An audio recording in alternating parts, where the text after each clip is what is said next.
D-257 제23차 더불어민주당 최고위원회를 속기하겠습니다. 송영길 당대표의 발언이 있겠습니다. 민주당 지도부는 현행 당원 규정 원칙에 따라 제20대 대선 경선 일정을 진행하기로 최종 결정했습니다. 저희 당헌에 규정된 180일을 기준으로 대선 경선 기획단이 수립한 기본적인 경선 일정을 보고받았습니다. 사무총장을 통해 각 주자의 입장을 청취했고 저는 상임 고문단님들의 6분의 의견을 청취했습니다. 민병덕 조직부총장이 원외위원장들의 의견도 수렴을 했습니다. 지난 의원총회 의결 수렴을 기초로 여러 가지의 최고위원들의 논란이 있었습니다. 모든 최고위원들의 생각이 다 같이 하나였습니다.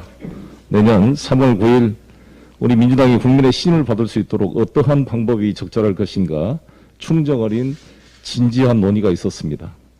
여러 가지 이견이 있었습니다만 우리 지도부는 하나로 가야 된다는 합의하에 이견이 있는 최고위원들께서도 양해를 해 주셨고 같이 힘을 하나로 모아서 이렇게 결정을 했습니다. 우리 집권당은 이 어려운 시기에 국민들의 삶을 책임지고 우리 당내 경선을 질서 있게 함으로써 새로운 주자를 선출하는 데 최선을 다해 준비를 하겠다는 말씀을 드리겠습니다.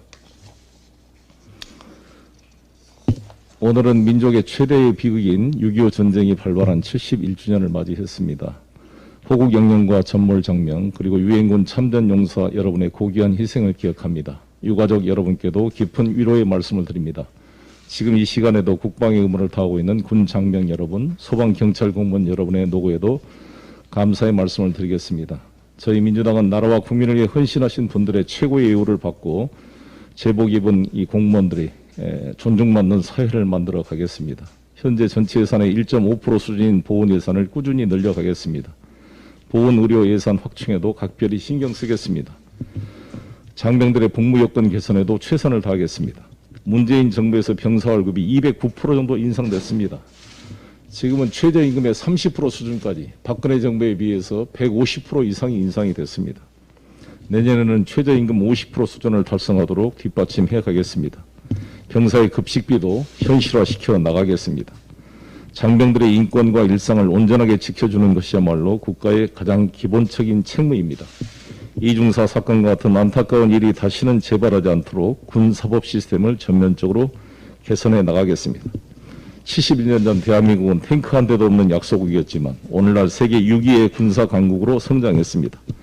당과 정부는 튼튼한 국방에 기초해서 남북의 화해협력을 추진해가고 자주국방의 실현에 더욱 박차를 가하겠습니다. 특히 이번에 문재인 대통령과 바이든 대통령이 한미 정상회담에서 42년 만에 미사일 주권을 되찾고 한미 미사일 지침이 종료가 되었습니다. 우주 미사일 개발에 속도를 내고 KF-21 우리 한국형 전투기 시제기 사업이 양산체제로 갈 수 있도록 뒷받침해 가겠습니다. 이번에 우주항공 방위산업 TF를 만들어서 우리 김병주 의원님을 중심으로 이를 뒷받침해 가겠다는 말씀을 드리겠습니다. 이 땅에 다시는 전쟁의 비극이 되풀이되지 않도록 남북의 화해협력과 한반도 평화 실현을 위해 적극 노력해야 됩니다. 당과 정부는 백신, 식량지원, 이산가족 상봉 등 다양한 해법을 통해 대화의 문을 열도록 노력하겠습니다. 남북관계 개선과 북미 대화가 선순환으로 이루어 발전할 수 있도록 지혜와 힘을 모으겠습니다. 감사합니다. 네, 6.25 전쟁 71주년입니다. 호국 영령의 숭고한 넋을 기립니다. 참전용사의 희생과 헌신으로 오늘의 우리가 있을 수 있었습니다. 이분들께 최대한의 예우로 보답하겠습니다. 엊그제 80세 이상 저소득 보훈 대상자들께 생계지원금을 드리는 법안이 정무위 소위를 통과했습니다. 본회의까지 잘 처리해서 유공자들이 희생에 보답하는 호국보훈의 달로 만들겠습니다. 호국보훈의 끝에는 전쟁 없는 한반도가 기다리고 있다 이렇게 믿습니다. 6.25 전쟁 후 강산이 7번 바뀌었고 평화도 숱한 우여곡절을 겪었습니다. 그 세월이 남긴 교훈은 단 하나, 평화보다 강력한 안보는 없다는 것입니다. 비단 우리만 느끼는 것이 아닙니다. 국제사회도 폭넓게 공감하고 있습니다. 이번 G7 정상회의와 유럽 순방에서도 한반도 평화 프로세스에 대한 국제사회의 변함없는 지지를 확인할 수 있었습니다. 바이든 미 대통령과의 정상회담을 통해 양국은 한반도의 완전한 비핵화와 항구적 평화 정착을 공동의 목표로 한다는 점을 다시 한번 확인했습니다. 지난 5월에는 미 연방의회 역사상 최초로 한반도 평화 법안이 발의되었고요. 한미 양국 의회를 중심으로 공공외교가 활기를 띠고 있습니다. 우리 당 김경엽 의원님을 단장으로 하는 국회 평화외교 포럼이 대미 외교를 펼치고 있습니다. 영킴 등 미 하원 의원단도 7월 중 방한할 계획이라고 합니다.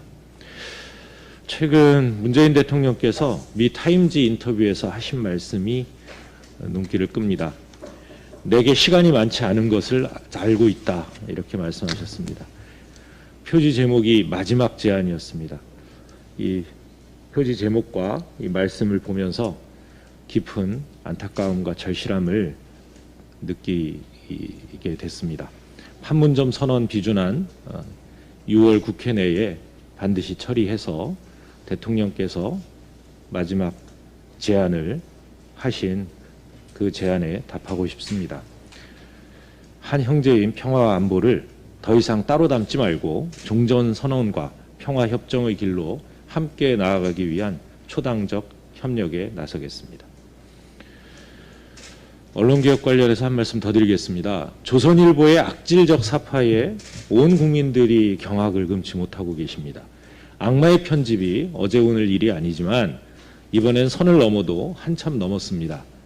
지난 21일자 조선일보 성매매 유인 금품 절도 범죄 기사에 아무 관련이 없는 조국 전 장관의 부녀 이미지를 삽입했습니다. 자식을 가진 부모의 마음으로 많은 국민들이 치를 떨고 계십니다. 이에 더해 한류 유명 드라마인 미스터 선샤인의 주인공 유진 초이와 김희성 항일 독립투사의 이미지도 끼워 넣어져 있었습니다. 호국 보훈의 달에 일제로부터 조국을 지킨 애국 선녀를 이렇게 조롱해도 되는 겁니까? 해당 기자는 어느 나라 사람인지 궁금합니다. 이 기사를 승인한 신문사는 어느 나라 신문사입니까? 전부터 조선일보는 사건 사고 기사에 노무현 대통령과 문재인 대통령의 사파를 비일비재하게 끼워 넣었습니다. 22일 조선일보의 공식 페이스북에는 박성민 청년비서관 관련 비판 기사를 소개하면서 .5라는 성비하적 속어를 써가면서 희롱까지 했습니다. 이쯤 되면 막 가자는 얘기 아닙니까? 펜으로 사람을 죽일 수도 있습니다. 칼에 찔린 상처는 오래가지 않지만 펜에 찔린 상처는 평생 간다고 합니다. 그럼에도 악의적으로 사람을 찌른 펜에 당한 국민들이 구제받을 방법 전혀 없습니다. 언론개혁의 새 기준과 원칙을 세우겠습니다. 악의적 편집과 허위 조작 정보로 인해 피해 입은 국민들이 손해배상을 청구할 수 있도록 언론중재법 개정안 처리를 서두르겠습니다. 누구나 억울한 피해자가 될 수 있습니다. 내 가족도 피해자가 될 수 있습니다. 저희는 국민과 함께 언론의 공정성과 정확성, 신뢰성 회복을 위한 모든 노력을 기울여 나가겠습니다. 이상입니다. 5차 재난지원금은 전 국민에게 모두 지급되어야 합니다. 어제 정부가 재난지원금 대상을 소득 하위 80%에 지급하는 것으로 가닥을 잡고 있다는 보도가 있었습니다. 만약 그렇게 되면 20%의 국민이 제외됩니다. K방역은 일부 국민의 참여만으로 성공한 것이 아닙니다. 모든 국민은 정부의 방역 지침을 성실히 따랐습니다. 그로 인해 크든 작든 각자의 자리에서 손실을 감수해야 했습니다. 국민 모두 동일하게 보상받고 위로받아야 합니다. 누군가를 더하고 뺄 이유가 없습니다. 특히 소득으로 구분하는 것은 누구에게도 환영받기 어렵습니다. 제외된 고소득자들은 소득이 아니라 정작 중요한 자산으로 구분하지 않았다라고 불만을 제기할 수 있습니다. 기획재정부가 강조하는 재정 건전성만이 정책의 목표는 아닙니다. 지금은 국민이 낸 세금을 국민을 위해 잘 사용해야 할 때입니다. 전 세계가 경기 회복을 위해 확대 재정 정책을 실시하고 있습니다. 코로나19로 인해 위축된 내수 경기를 부양해야 할 때입니다. 소상공인의 고통은 근본적으로 경기 침체로 인한 수요 부족이 원인입니다. 1차 재난지원금의 경우에서 보았듯이 전 국민에 대한 보편 지급은 소비 진작에 효과가 있습니다. 일각에서 재난지원금이 기존 지출을 대체하여 저축될 뿐이고 추가 소비 증대에 효과가 없다라는 얘기도 있습니다. 그러나 이는 소멸성 지역 화폐로 지급하면 전부 소비될 수밖에 없기 때문에 충분히 해결할 수 있습니다. 방법의 문제일 뿐 당위의 문제는 아니라고 생각합니다. 기획재정부는 국민을 위해 존재하는 기관이라는 사실을 잊지 않길 바랍니다. 홍남기 경제부총리는 국민 간 불필요한 갈등을 부추기지 말고 전 국민 보편 지급이라는 전향적 판단을 즉시 하시기 바랍니다. 지난 20일 조선일보가 언론개혁의 필요성을 다시 한번 확인시켜 주었습니다. 조선일보는 그 성매매 범죄 기사에 조국 전 장관 부녀를 떠올리게 하는 사파를 사용했는데 도저히 용납할 수 없는 반인륜적인 행위입니다. 그리고 또 다른 보도에 의하면 역시 조선일보가 문재인 대통령 사파도 사건 기사에 부적절하게 사용해 허위 조작 정보를 이용한 보도를 계속한 것으로 확인되고 있습니다. 이것은 비단 조선일보만의 문제가 아닐 수 있습니다. 언론의 자유라는 미명하에 진실을 왜곡하고 인권을 침해하며 불공정한 보도를 하여 피해자를 양산하는 것은 언론의 자유 보호 영역이 아닙니다. 국민 누구나 피해자가 될 수 있습니다. 민주당은 지난 5월 31일 미디어 혁신 특위를 발족하고 허위 조작 보도로 인한 피해를 막을 수 있는 다양한 방안을 마련하였습니다. 신속하게 입법을 통해 피해 구제책을 만들도록 하겠습니다. 이상입니다. 헌법재판소가 윤 전 총장이 검사징계법은 위헌이고 공정성을 보장하지 않는다고 주장하며 제기한 헌법소원을 각하했습니다. 헌재는 징계의 구성을 법무부 장관이 한다는 이유만으로 윤 전 총장의 기본권이 침해되었다고 볼 근거가 전혀 없다고 밝히면서 윤 전 총장 측의 헌법소원 자체가 부적법하다고 밝힌 것입니다. 검찰총장은 법무부 장관의 부하가 아니다 라고 하면서 검찰은 어떤 민주적 통제도 받지 않는 법률과 행정의 치어법권인 듯 핏대를 높였던 윤 전 총장의 주장이 무색해진 순간입니다. 한마디로 교장 선생님이 문제 학생을 징계하기 위하여 징계위원회를 소집하는 것을 위헌이라고 주장했다가 제대로 망신당한 꼴입니다. 이 사건과 같이 특정 법률을 적용한 구체적 처분이 있는 경우 해당 법률의 위헌성을 주장하려는 자는 그 처분의 취소를 구하는 행정소송 과정에서 법원에 위헌법률 심판 제청을 하여야 하고 그런 절차 없이 곧바로 헌법재판소에 헌법소원을 제기할 수 없다는 것이 수백 차례 반복되고 확립된 판례입니다. 검찰은 스스로 최고의 법률 전문가 집단이라고 자처하고 있습니다. 그런데도 윤 전 총장이 기본적 법리를 제대로 모르고 헌법소원을 청구했다면 사실은 헌법에 무지한 법률가임을 자처하고 있는 것입니다. 헌재가 당연히 부적법하다고 결정할 걸 알고도 했다면 정치적 의도를 가지고 재판 청구권을 남용해 자신의 정치적 이익에 활용한 꼴입니다. 윤 전 총장이 진정으로 자유민주주의 수호를 하고 싶다면 검찰에 대한 국민의 신뢰를 파기하고 법 질서를 어지럽힌 김봉현 룸사롱 검사, 접대 검사 99만 원 풀기소 세트가 제 식구 감싸기였음을 솔직히 고백해야 합니다. 서울시 공무원 유호성 씨를 간첩으로 조작했던 사건에 대해서 반성해야 됩니다. 2007년 말 다스와 도곡동 땅에 대해서 거짓말했던 이명박 씨를 아무런 혐의 없다고 말했던 검찰의 지난 과거를 반성하고 성찰하기 바랍니다. 우리 국민은 언제까지 차차 알게 될 것이다 라는 윤 전 총장의 말만 믿고 하염없이 기다려야 하겠습니까? 이번 헌재 결정을 통해 윤 전 총장은 자유민주주의를 수호할 자격도 공직자로서의 기초적인 자질도 갖추지 못한 오만한 인물임이 드러났습니다. 폐륜 언론 조선일보를 규탄합니다.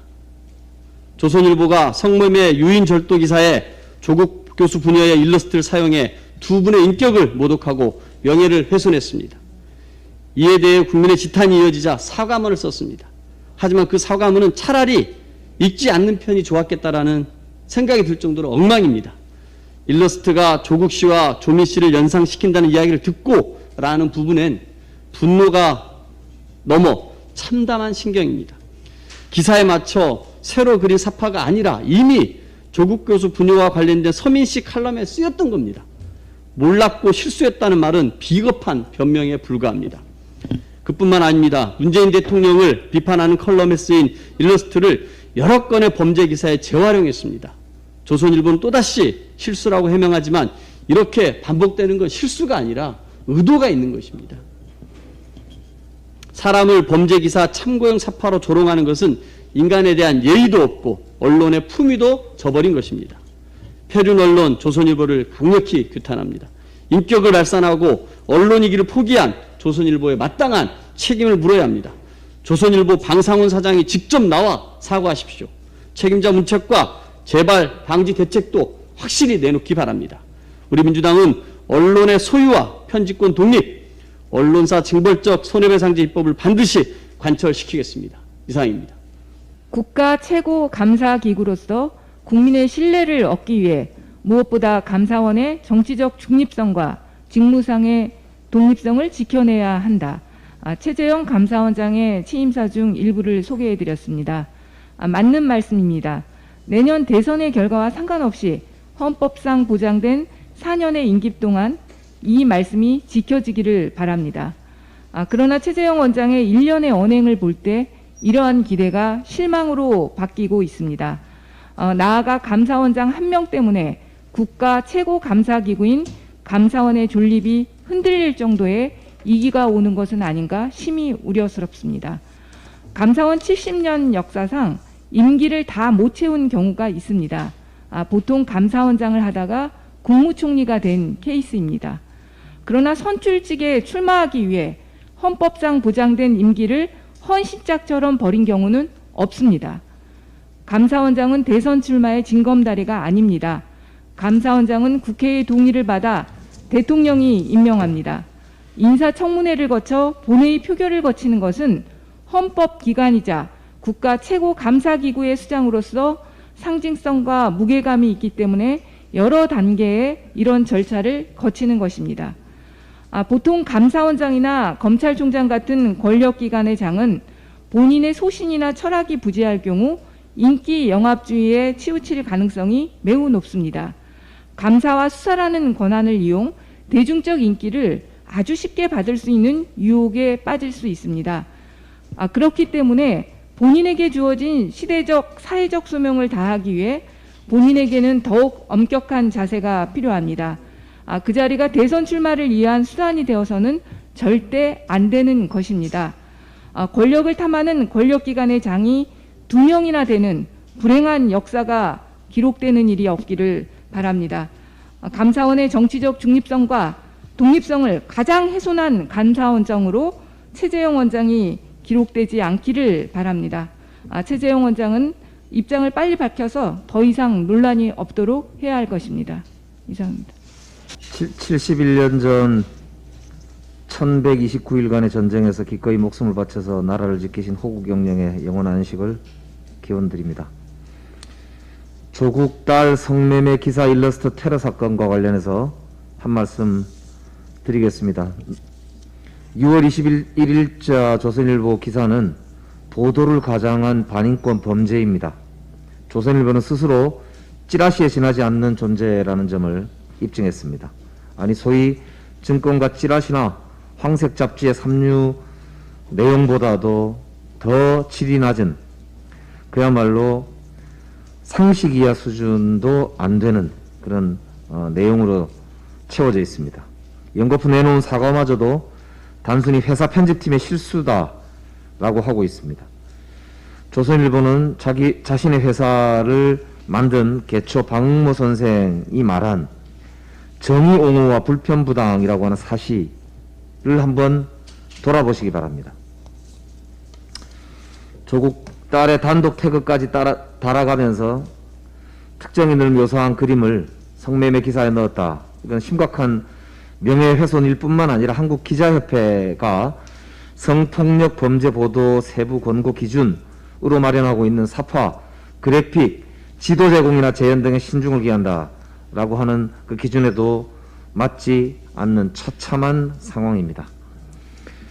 혐오와 왜곡의 일러스트, 이거는 조선일보의 그야말로 특기라고 할 수가 있겠습니다. 지난해 10월 13일 열방센터 경찰 고발 기사에 아무런 관련이 없는 현직 문재인 대통령의 일러스트를 활용하기도 한 것입니다. 또 하나 있습니다. 젊다는 이유 하나만으로 이준석 국민의힘 대표를 칭송해 마지 않던 조선일보가 22일 날 젊다는 이유 하나만으로 청와대 신임 청년 비서관에 임명됐다고 하면서 그 비서관을 유흥업소에서나 사용하는 .5라고 하는 은어로 희롱했습니다. 도대체 조선일보 직원들은 어디서 술을 드시길래 이런 말을 버젓이 사내에서 쓴단 말입니까? 단순히 상대의 성별을 떠나서 사람이 사람에게 할 수 있는 단어가 아닙니다. 한국기자협회 언론윤리현장은 가장 높은 수준의 인권 감수성을 가지고 주의를 기울인다라고 하면서 보도에 있어서 인권 존중과 윤리적 정당성을 확보할 것을 선언하고 있습니다. 언론의 자유에 기대어서 상습적 폐륜 행각을 일삼고 있는 이런 범죄 행위를 이제 우리 사회가 더 이상 용인할 이유가 없습니다. 우리 당은 오보 방지 및 허위 보도에 대한 징벌적 손해배상제 도입에 즉각 나서겠습니다. 언론 혁신 관계 법률을 이번 정기국회를 준비하면서 6월 국회, 7월 국회에서 반드시 통과시키겠다는 말씀드립니다. 이것은 정치의 문제가 아니라 인권의 문제, 인륜의 문제이기 때문입니다. 이상입니다. 박성민 청년 비서관님, 정말 사력을 다해 주십시오. 저는 우리가 2016년 겨울 차가운 아스팔트에서 정의를 바로잡기 위해 싸웠다고 생각합니다. 이듬해 대통령 선거일 승리의 그 순간까지도 새로운 희망과 변화를 향한 열망이 우리를 이끌었다고 생각합니다.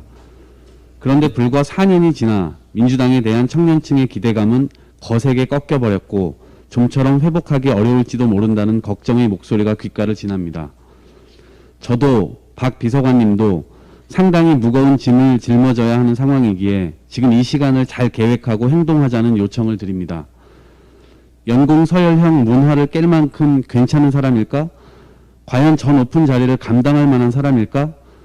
이러한 의심은 어쩌면 당연할 수 있습니다. 많은 이들이 역량과 자질을 발휘할 기회를 충분히 갖지 못했고 때때로 일어나는 반칙들 때문에 공정을 요구하는 청년층의 목소리들 모두 일리 있습니다. 구급다려고 몇년을 노력하는 데란 말은 이러한 어떤 억울함의 발로라고 생각합니다. 청년들이 사회적으로 느끼고 있는 박탈감을 풀어야 하는 게 바로 박 비서관님과 당에 있는 저 같은 사람의 숙명이라고 생각합니다. 우리 함께 힘 모아서 젊은 세대의 불투명한 미래 전망에 작은 균열이라도 내봅시다. 재집권의 절박함을 넘어 우리의 삶을 구하려는 절박감이 더 필요합니다. 물러날 때 후회 없도록 사력을 다하세요. 저도 그렇게 하겠습니다. 이상입니다.